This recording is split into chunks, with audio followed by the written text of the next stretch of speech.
सप्तशଯ୍या पहाड़े बाटबणा समस्त 5 जण छात्र उद्धार। समस्त को सुरक्षित भाव में उद्धार करिछि वन विभाग और सदर पुलिस टीम। राति प्राय 11:30 समय बहु खोजाखोजी पर पहाड़ उपरू सेमानकु उद्धार करा जायछि।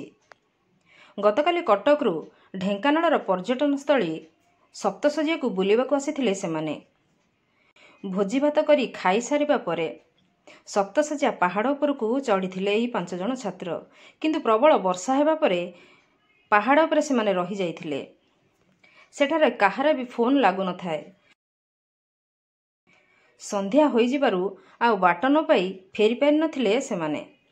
तेबे बाटबणा छात्र मानक मध्यरे कटकरू 4 जण एवं ढेंकानाळ सदर अंचलरू जणे थिबार जणा पड़िछि।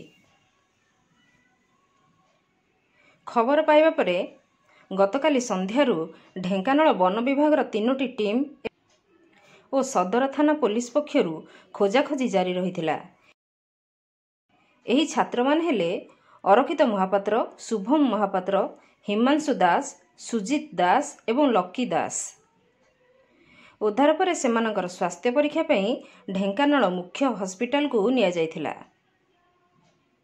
परे सेमानंकु तांको परिवार लोकंक सह घर को पठाई दिया जायछि। ढेंकानाळरू सौम्यरंजन महांती का रिपोर्ट, नागराज न्यूज।